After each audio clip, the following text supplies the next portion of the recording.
우리 예수님의 보혈로 사신 우리 성도 여러분, 귀하신 분들, 우리 아버지 앞에 오셔서 함께 예배드리도록 우리를 인도하신 하나님의 말로 다할 수 없는 은혜와 사랑에 먼저 감사드립니다. 그리고 여러 가지 크고 작은 어려운 일들과 무거운 짐들과 또 힘든 일이 있지만 다 한 주일 성령의 은혜로 이기고 우리 아버지 앞에 오신 여러 우리 학생들과 우리 성도님들을 진심으로 환영합니다. 이 거룩한 단에 설 때마다 그 전에 굉장히 준비가 필요해요. 그래서 예수님께서 이 귀례교회 1월 29일 안식일에 오신다면 과연 어떤 말씀을 하기를 원하실까? 예배 준비하기 전에, 설교 준비하기 전에 항상 그런 생각을 하면서 기도하면서 성령께서 제게 생각을 주셨는데, 오늘 주보에서 보시다시피 제목이 내일 예수께서 재림하신다면 오늘 나는 무엇을 할 것인가 하는 제목을 생각나게 해 주셨어요. 이 질문이 내게 온다면 여러분 어떤 대답을 하시겠습니까? 그동안 세상 일에 바빴는데 전도도 못하고 했는데 전도를 하루 동안에 열심히 해야 될까요? 아무 소용이 없는 일입니다. 내일 예수님이 오신다면 이미 은혜의 시기는 끝나고 사업은 종료되어 하나님의 구원받을 백성들이 다 인침을 받았기 때문에 전도가 아무 소용이 없습니다.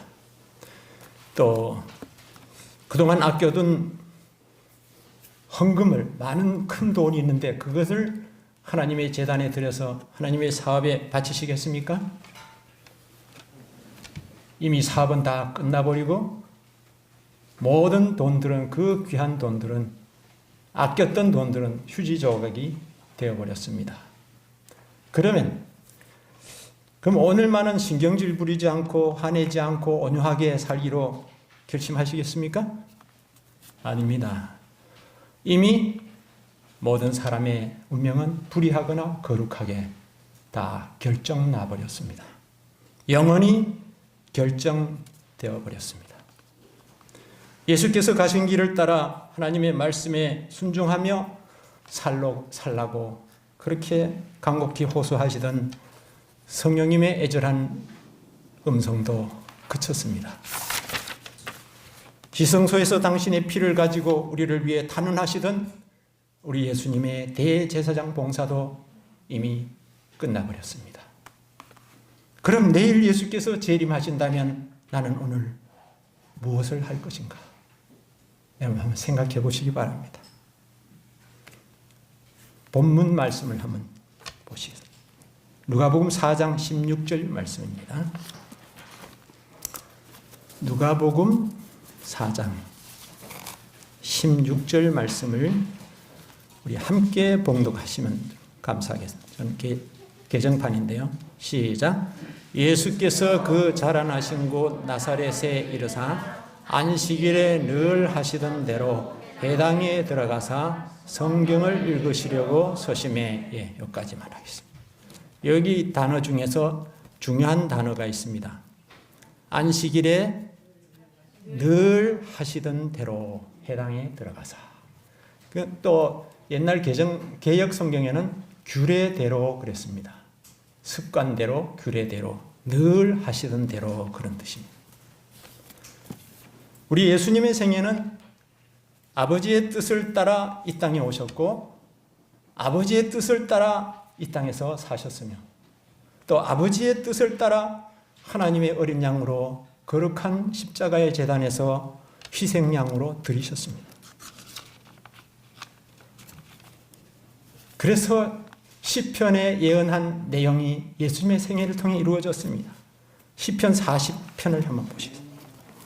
구약성경 시편 40편 7절과 8절입니다. 다 찾으셨죠? 함께 봉독해 보실까요? 시작. 그때에 내가 말하기를 내가 왔나이다. 나를 가리켜 기록한 것이 이 두루마리 책에 있나이다. 나의 하나님이여 내가 주의 뜻 행하기를 즐기오니 주의 법이 나의 심중에 있나이다 하였나이다. 이 예언이 예수님의 생애를 통해 이루어졌습니까? 이루어졌습니다. 시대소망 410쪽 참 영감적인 말씀이 있는데 잘 들어보시기 바랍니다.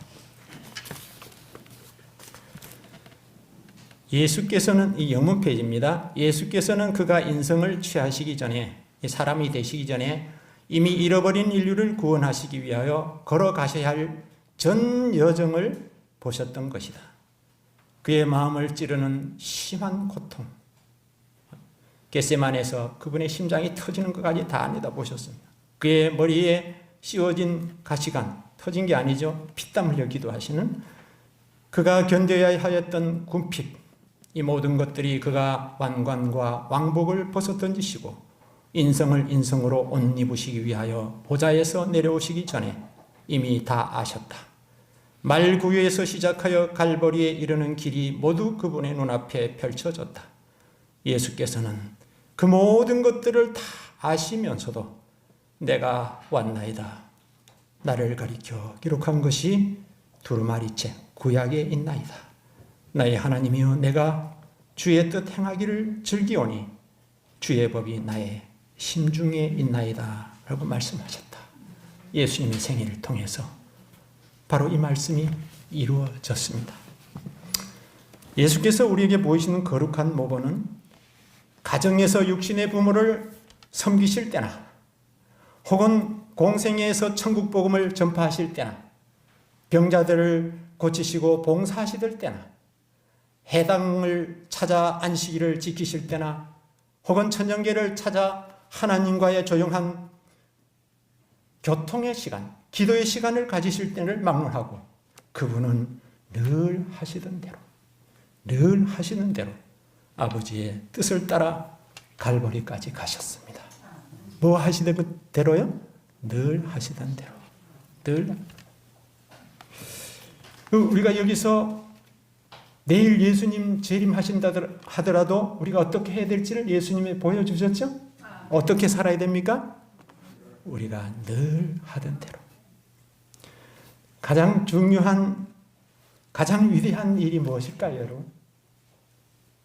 이 세상에 우리가 할 수 있는 가장 위대한 일이 무엇이라고 여러분 생각하십니까? 우리 학생들 편에서 한번 대답 좀 하실 수 있어요? 내가 할 수 있는 최대한의 어떤 위대한 일이란 뭘까? 우리 성도님들도 한 말씀해 보시죠.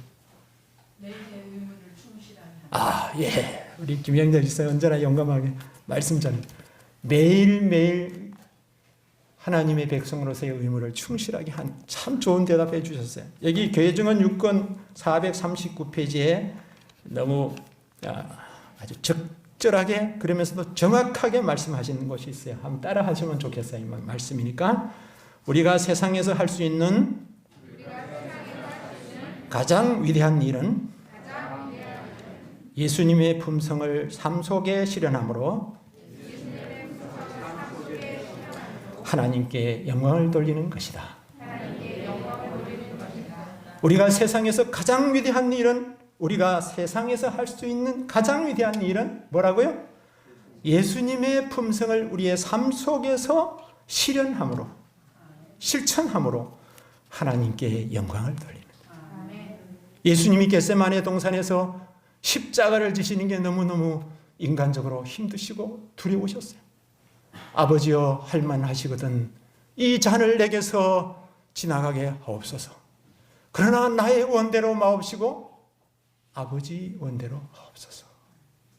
그는 항상 아버지의 원대로, 아버지 영광을 위하여, 아버지의 이름을 위하여 사시다가 십자가에 죽으실 때도 아버지의 뜻을 이루시고 돌아가셨어요. 엘렌 하인 자서전 220페이지에 보면 222페이지입니다. 참된 성화는 자아가 매일 죽는 동시에, 매일이라는 단어가 나옵니다. 매일 뭐가 죽어요? 매일 자아가 죽는 동시에 또한 매일 하나님의 뜻에 일치시키는 것이다.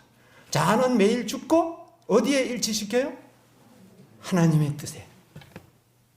예수님 가신 그 하나님의 뜻에 일치시키는 게 그게 성화라는 거예요.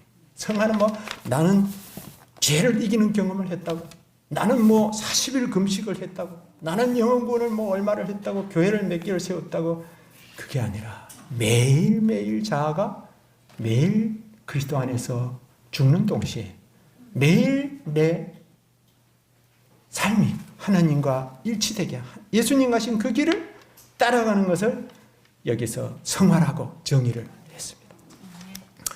그럼 질문을 한 번 더 드려볼까요? 만약 예수께서 가정입니다.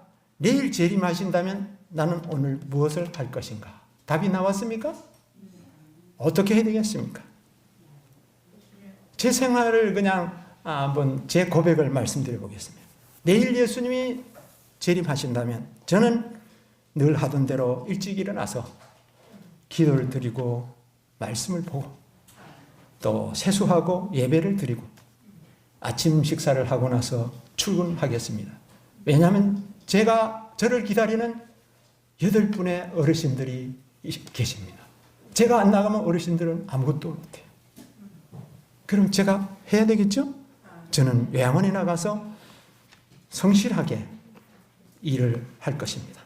그리고 6시 혹은 7시에 퇴근하면 예배를 드린 후에 기도하고 설레는 마음으로 잠자리에 들 것입니다.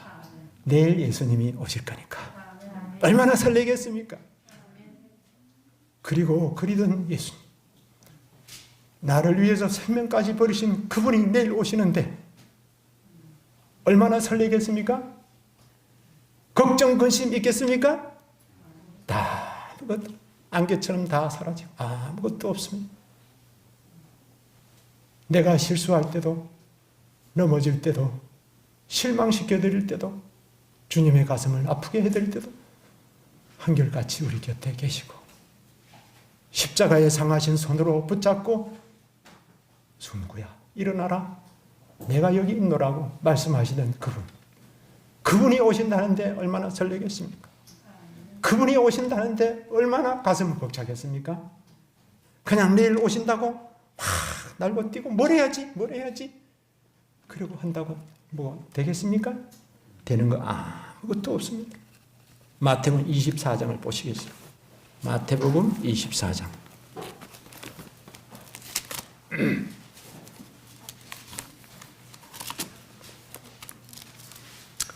24장 40절로 44절이 어떻게 살아야 할지를 말씀하셨습니다. 24장 40절부터요. 하나님께서 제 눈을 좋게 해주셔가지고 제가 안경 안 쓰고 지금 설교하는 게 너무 감사합니다. 40절부터 44절까지 우리 함께 좀 읽어보시도록 할까요? 40절 시작. 그때 두 사람이 밭에 있음에 한 사람은 한 사람은 버려둠을 당할 것이요 두 여자가 맷돌질을 하고 있음에 한 사람은 한 사람은 버려둠을 당할 것이니라. 그러므로 깨어 있으라. 어느 날에 너희 주가 임할는지 너희가 알지 못함이니라. 너희도 아는 바니 만일 집주인이 도둑이 어느 시각에 올 줄을 알았더라면 깨어 있어 그 집을 뚫지 못하게 하였으리. 그러므로 너희도 예비하고 있으라. 생각지 않은 때에 인자가 오리라. 아멘. 여기 두 사람이 밭에서 일을 하고 있어요. 예수님 오신다고 막 뛰어다니고 전도한다고 그동안 안 하다가 막 하고 논밭 팔아가지고 사회 바쳐야지 그랬고 돌아다니지 않습니다. 여전히 일을 해요. 자기 맡은 일을 해요. 빵 공장에서는 빵을 하고 학생들은 학교에서 공부를 하고 아마 저는 요양원에서 일을 할 것이고 여러분들 나름대로 각 분야에서 아마 신실하게 사실 겁니다. 이걸 나타내는 거예요. 두 사람이 밭에서 아마 뭐 김을 매든지 추수를 하든지 뭐 일을 하고 있는데 한 사람은 데려감을 당하고 한 사람은 버려둠을 당했어요. 데려감을 당한 사람은 하나님의 뜻에 따라 신실하게 산 사람이고 한 사람은 자기 위해서 산 사람입니다. 하나님 영광 위해서 살지 않았습니다. 자기 욕심대로 자기의 구미에 맞게 자기 성격대로 산 사람입니다. 그리고 또 여기 한 사람은 또 어떤 예가 나와요? 두 여자가 뭘 하고 있었어요? 맷돌질을 하고 있어요. 지금의 맷돌질 참 보기 힘들어요. 옛날 제 어릴 때만 해도 콩을 불가놨다가 숟가락으로 한 숟가락 넣고 툭 돌리면 막 거품을 일으면서 저 콩물이 옆으로 나옵니다. 그거 갈아가지고 이제 두부를 끓입니다. 근데 한 사람은 손만 걸치고 있는 사람이 있는 거, 한 사람은 있는 힘을 다해서 다 돌리는 거예요. 한 사람은 그 맡은 일에 신실하게 정성을 다해서 열과 성을 다해서 하는데, 한 사람은 건성으로 그냥, 왜? 그 둘이 돌리다 혼자 못 돌려 힘들어서 뭐 잠깐 한 10분 하는 건 하겠지만 막 그 콩 한 말 갈려면 얼마나 많이 갈아야 됩니까? 이 일은 똑같은 일을 하는데 어떤 동기로 하느냐, 그게 중요한 것이에요. 요양원을 하든지 농사를 짓든지 뭐 빵 공장에서 빵을 하든지 내가 왜 이 일을 하고 있느냐가 중요한 것입니다. 세상 사람들은 결과를 보고 평가를 합니다. 그렇죠? 그 사람 잘했다고 막 1등하고 수석 합격, 뭐 수석 졸업하면 막 꽃다발 주고 박수를 치고, 연예계에서는 막 1등 하면 막 대단하죠? 상금도 많이 주고 상벌 제도를 다 그렇게 만들어가지고 사람들 부추겨요. 근데 하나님은 결과를 보시는 게 아니고 뭘 보신다고요? 과정과 동기를 보시는 거예요. 어떤 마음. 우리가 교회 올 때도 내 교회 안 가면 또 임 장로님 방문 오겠지, 전화하겠지, 그래서 오는 학생 없기를 바랍니다. 내가 안 가면 예수님 얼마나 슬퍼하실까? 그 사랑하는 예수님 안 만나고 내가 지금 뭘 하려고 하는 것이? 우리의 마음을 가다듬고, 아무리 축구가 좋고 무슨 월드컵이 좋고 월드컵 예선 뭐 지금 나갈 팀들 지금 가르느라고 하는 것 같더라고요. 영화에서 잠깐 보니까 출전할 팀들 굉장히 인기가 많아요. 청소년들. 근데 예수님보다 더 중요하게 여길 거 세상에 아무것도 없습니다. 다 지나갑니다. 박수도 지나가고 인기도 지나가고 명예도 지나가고 젊었을 때 이쁜 것도 다 지나가요. 요양원에 있어 보니까 뭐 옛날에 뭐 아주 내로라 하던 사람들, 원주에서 뭐 주름 잡던 그런 어른도 있어요. 다 아주 주먹치기 잘하는 그런 분들도. 옛날에 뭐 장관이었고, 옛날에 뭐 내 살렘에 있을 때 전남대학 총장이라고 그런 말인데 다 한물 가보니 아무것도 아니다. 암이 걸려서. 이 땅에서의 모든 삶은 주님 떠나서 아무것도 아니에요. 내가 이 하는 일이 하나님의 뜻을 이루고 있는 것인가? 하나님의 뜻을 따라가고 있는 것인가를 항상 생각하면서 우리 할 일을 해야 합니다. 예, 일이 중요한 게 아니라 과정과 동기가 중요한 거예요. 예. 그래서 우리는 누가 뭐 잘했다고 너무 칭찬하고 그래 하면 안 되는 거예요. 예, 제가 참 감사하게 생각하는 것은 가끔가다 임장로님 네 분이 너무 헌신적으로 하시니까 칭찬 전에 했었는데 잘 안 합니다. 그 말씀에도 있고 이분들이 싫어해요. 칭찬하는 거 싫어해요. 칭찬은 하늘 가서 받아야 돼요. 땅에서 교회가 안 알아주더라도 우리는 칭찬받기 좋아하는 게 아니라 인정받기 좋아하는 게 아니라 예수님 인정받기를 원해야 됩니다. 내가 너를 도무지 모르노라. 세상에서 들을 수 있는 가장 비참한 말입니다. 내가 너를 도무지 모른다.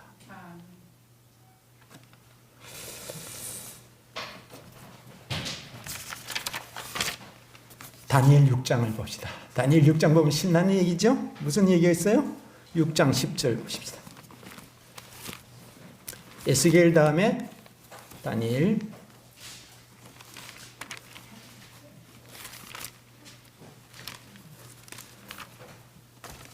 6장 10절 보십니다. 이게 남의 얘기가 아니라 우리의 얘기가 되기를 바랍니다. 6장 10절 다 같이 다 요약하고 한 절만 시작. 다니엘이 이 조서에 왕의 도장이 찍힌 것을 알고 자기 집에 돌아가서는 윗방에 올라가 예루살렘으로 향한 창문을 열고 전에 하던 대로 하루 3번씩 무릎을 꿇고 기도하며 그의 하나님께 감사하였더라. 아멘. 다니엘이 총리로 있을 때입니다. 총리 중에서도 수석 총리예요. 예. 총리들이 있는데 나라가 너무 크니까 총리들이 몇 사람 있는데 수석 총리로 다니엘을 세워놨어요. 그 나머지 총리들이 얼마나 시기심이 났을까요? 다니엘의 신분이 뭐예요? 예, 전쟁포로. 전쟁포로예요. 이스라엘 말 안 들어가지고 하나님 바벨론에 붙이셔가지고 잡혀온 포로들이에요. 전쟁포로 출신이 지금 뭐가 돼 있어요? 수석 총리가 돼 있어요. 도저히 볼 수가 없어요. 그렇지 않아도 질투할 텐데. 그래서 다리오 왕에게 한 문서를 만들어가지고 앞으로 30일 동안 어떤 신에게나 어떤 일이 다른데 기도하는 사람은 사자를 쫄쫄 굶겨놓고 그 사자굴에 던져놓읍시다. 그 다리오 왕이 잠깐 착각한 거예요. 사람이 제일 범하기 쉬울 때가 기분 좋을 때 실수하기 쉽고 가장 절망적일 때 실수하기 쉽습니다. 절망적일 때는 페인이 될 수 있고 가장 뛰어났을 때, 가장 높이 올라갔을 때는 교만하기 쉽고. 그래서 느부갓네살이 망한 거고 역대 망한 사람들이 다 교만해서 망한 거예요. 다리오 왕 외에는 아무도 못 섬기고 다리오 왕을 신으로 만들어주는 법령을 만들어가지고 문서를 딱 가져왔는데 그래? 기분 좋아서 왕이 끼고 있는 이 어인 딱 찍었어요. 그럼 메데 페르시아의 법은 변개할 수 없는 법이에요. 와서 독촉하는 겁니다. 왕이여 만세수를 하옵소서. 저 히브리 나라에서 잡은 다니엘이 매일 하나님께 기도하나이다. 아차, 그때 알은 거야. 다리오 왕이 알았어요. 시기해서 다니엘을 처치하려고 이 법을 만들어 깨닫고 다리오의 마음이 적극했습니다. 아유, 그래서 다니엘을 구원하려고 다른 사람이 그랬더라고 하면 당장 시행하도록 명령했을 텐데 자꾸 시간을 미루는 겁니다. 그럴 때마다 그 신하들이 와가지고 변개할 수 없는 법을 빨리 시행하자고 독촉합니다. 그럴 때 다리오 왕은 살아계신 하나님의 종 다니엘에게서 믿음을 배웠기 때문에 다니엘을 눈물로 가슴 아프게 사자굴에 보내면서 이런 말을 했습니다. 너의 항상 섬기는 하나님이 너를 구원하실 거다. 너의 항상 섬기는 살아계신 하나님이 너를 구원하실 거라고 격려하고 보냈습니다. 근데 웬일입니까? 사자굴에 던져 넣었는데 며칠 동안 굶겨놨으면 사자들이 웬 떡이냐 하고 달려들어서 서로 뜯어먹겠다고 아마 산산조각이 났을 텐데 그날 밤에 다니엘이 총리 관저에서 잔 것보다 더 따뜻한 사자의 품에서 그날 밤을 잤어요. 사자들은 입을 딱 다물고 순한 양처럼 그 옆에 다 자고 있는 거예요. 그날 아침에 잠도 못 자고 밤새도록 잠 안 자고 다리오 왕은 모든 풍악을 그치게 하고 수면을 다 포기하고 밤새도록 다니엘만 생각하면서 있다가 새벽이 돼서 살아계신 하나님의 종 다니엘아, 하나님이 너를 사자의 발톱에서 그랬습니까? 구원하시기 능하셨더냐 그랬어요. 그런데 다니엘이 예 하면서 뛰어나올 때 다니엘의 마음도 다리오의 마음도 얼마나 기쁘고 하나님께 영광을 돌렸겠습니까? 수천만 원, 수억을 들여서 전도에 한 것보다도 얼마나 엄청난 하나님의 영광을 높이는 결과가 되겠습니까? 다니엘은 늘 하던 대로 기도했습니다. 우리도 늘 하던 대로 아침 일찍 일어나 기도합시다. 늘 하던 대로 성경 보고 늘 하던 대로 서로 사랑하고 늘 하던 대로 격려하고 늘 하던 대로 위로하고 늘 하던 대로 가슴에 엉어리가 있으면 빨리 풀고 늘 하던 대로 하나님의 뜻에 일치시키며 우리 사십시다. 여기 이런 말씀이 있어요. 청년에게 보내는 기별. 우리 청년들은 이 책 좀 다 보신 분도 계시죠? 꼭 좀 읽으시기 바랍니다. 저를 오늘 저로 만들게 하시는 하나님의 귀한 저를 붙들으신 말씀이 지금도 저의 가슴에 아주 아주 bek혀 있는 말씀이 있어요. 그 말씀 뭔가 하면 옛날 구판 있죠? 싼 보급판이 있어요. 룰은 표지로 나온 거. 그게 101페이지 보면 영혼을 죄로서 더럽히기보다는, 제 소년 때 이걸 외웠어요. 수십 년 동안 잊지 않고 가슴에 딱 새겨져 있어요. 영혼을 죄로서 더럽히기보다는 빈곤과 비난과 고독과 기타 어떠한 고난이라도 이를 선택하라. 수치나 하나님의 율법을 범하는 것보다는 차라리 죽음을 택한다는 것이 모든 그리스도인의 구호가 되어야 한다. 저는 그 말씀대로 살지는 못하지만 그 말씀대로 따라가려고 노력합니다. 그래서 앞으로 어떤 일이 있어도 저는 사랑하는 주님의 뜻을 따라 살고 싶습니다. 여러분들 그러시죠? 우리 다 같은 마음이신 줄 믿습니다. 하나님의 뜻을 따라 우리는 먹고 마시고 살고 그렇게 사는 것입니다. 여기 말씀이 있어요. 이거 좀 잘 들어보세요. 청년에게 보는 교율 114페이지 영문 페이지입니다. 성화는 매일의 과업이다. 뭐라고요? 성화는 매일의 과업이다. 아무도 하나님의 원하시는 요구를 짓밟으면서 그분께서 그들을 용서하시고 축복하시리라는 믿음으로 스스로를 속이지 않도록 하라. 어떤 사람, 어떤 교회에서는 하나님은 사랑이시기 때문에 우리 웬만한 죄를 지어도 다 용서해 주죠. 구원하신다고 그러죠. 아닙니다. 하나님의 율법 중 어느 하나라도 범하면 안 됩니다. 여기 말씀하셨어요. 이미 알고 있는 죄를 의도적으로 범하는 것은 성령의 증거하시는 음성을 침묵시키며 하나님으로부터 자기를 분리시킨다. 하나님으로부터 분리되면 죽음입니다. 그래야 안 그래요? 생명에서 끊어지면 죽게 돼 있어요. 아까 우리 집사님 말씀하셨죠? 전 집사님.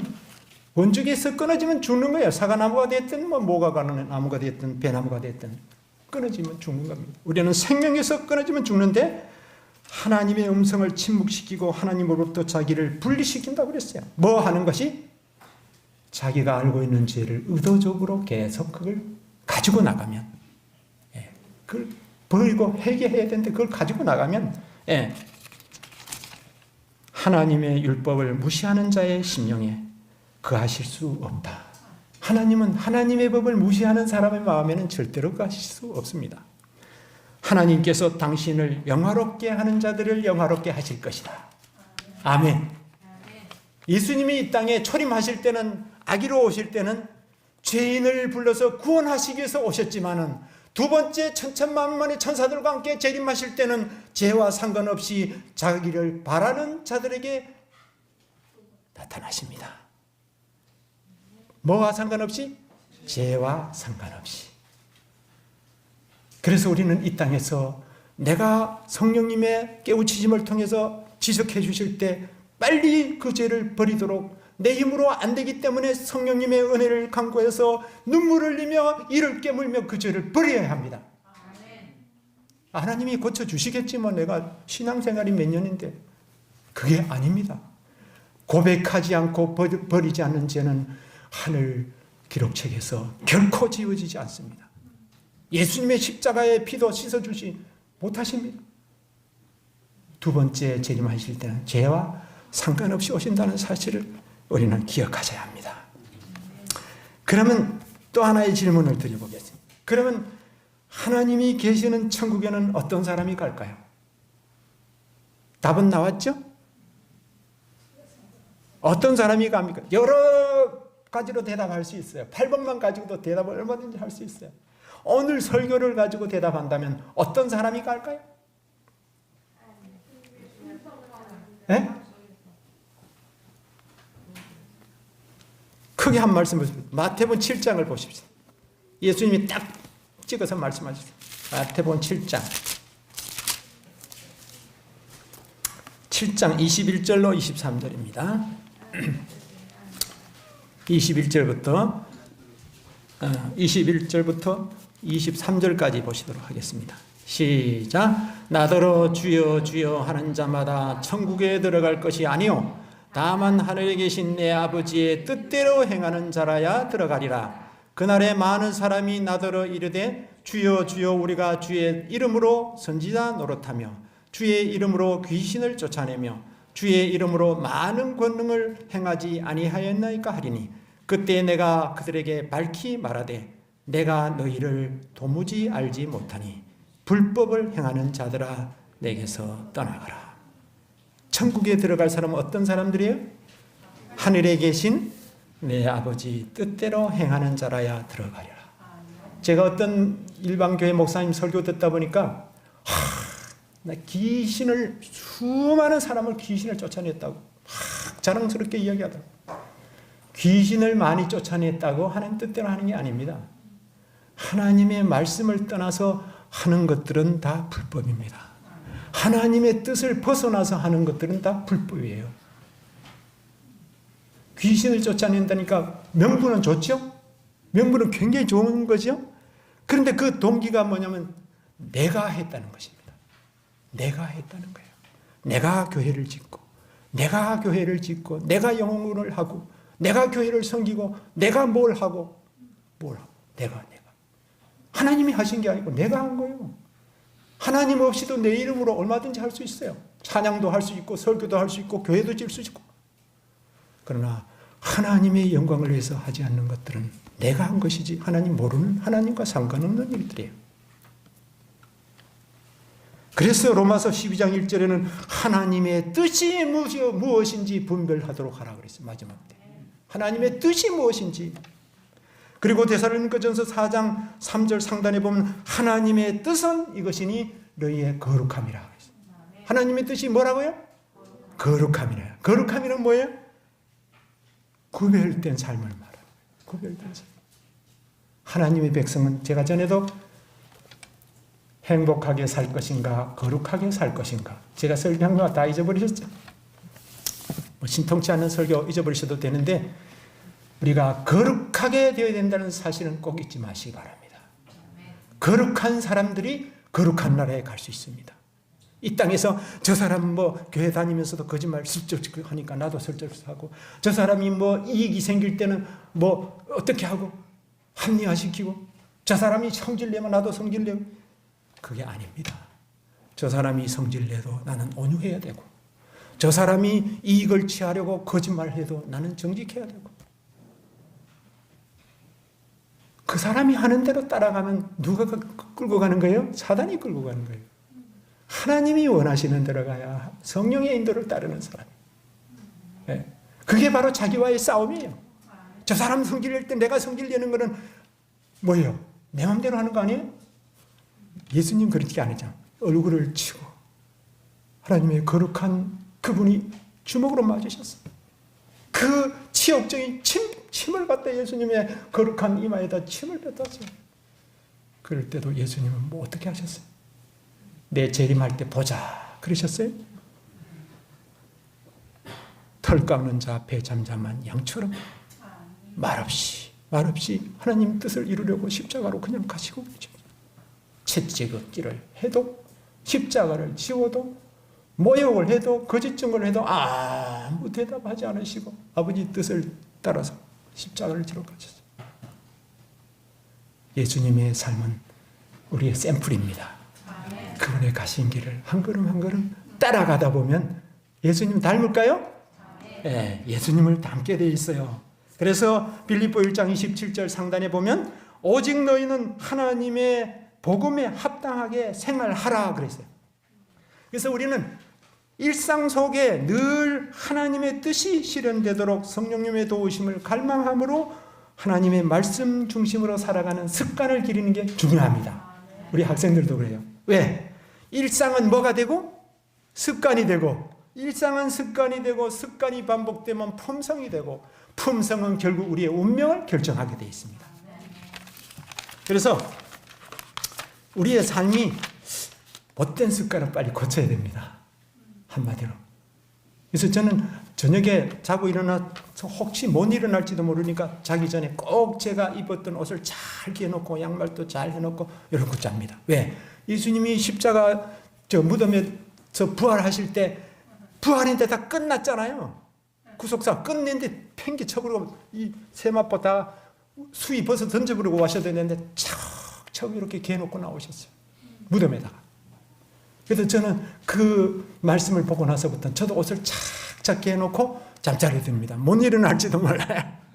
그리고 오늘 잘못한 거 그날 저녁에 기도하면서 다 기도하고 고백하고 죄를 남기지 않고 잠자리에 들어야 됩니다.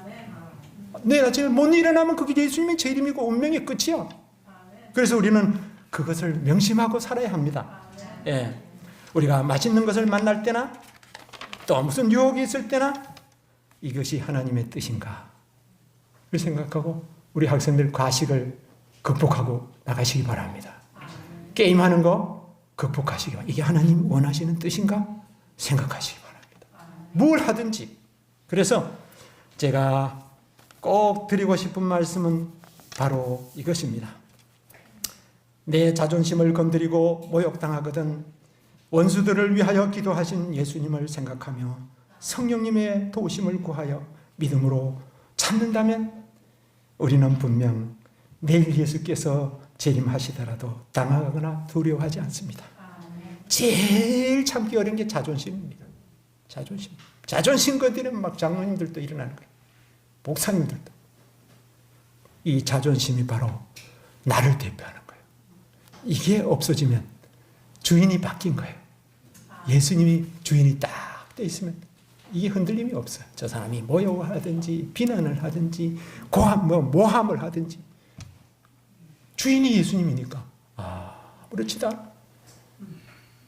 그런 모습이 예수님 오실 때 예수님 만나기를 원하시는 하나님의 백성들의 모습입니다. 그러면 거기서 원수를 위한 기도가 나와요. 예수님이 못을 박을 때 고운 땀방울을 흘리시면서 옆에 있는 강도들 파랑을 하고 막 저주를 퍼붓는데 굵은 땀방울을 흘리시면서 아버지여 저들을 사하여 주옵소서. 자기들이 하는 일을 알지 못하고 이렇게 하고 있습니다. 기도가 나왔어요. 그 예수님을 바라보고 매일 사십시다. 아멘. 그러면 요한처럼 내가 속히 오리라 하실 때 아멘 주 예수여 오시옵소서 하고 화답하는 기독교의 모든 학생들과 우리 성도님이 되시기를 주님의 이름으로 축원합니다. 아멘.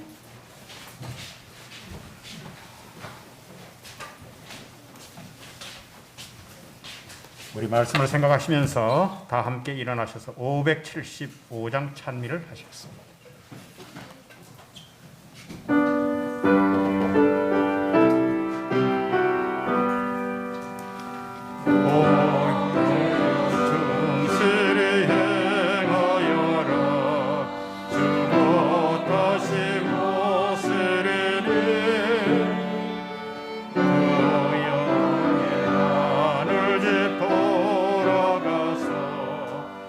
승리의 노래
하늘에 계시는 우리 아버지, 우리를 사랑하심으로 사랑의 음성을 다시 들려주셔서 감사합니다. 아멘.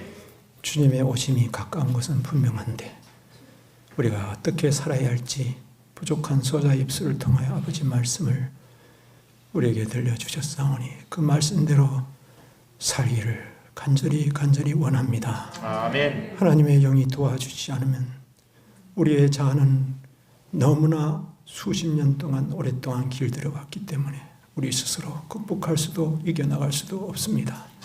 하나님의 영께서 우리 마음에 오셔서 우리 영혼의 성전을 정결하게 해 주시옵소서.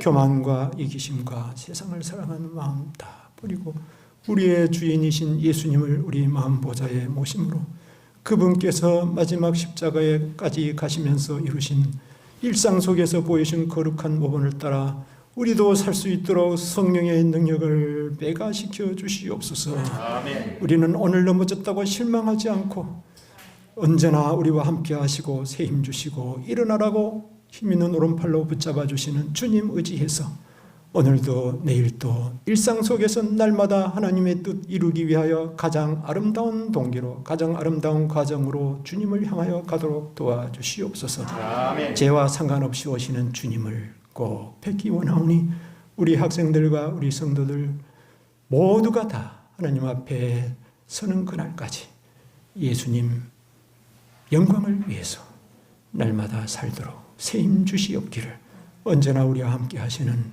우리 구주 예수님 이름으로 기도드립니다. 아멘.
기도해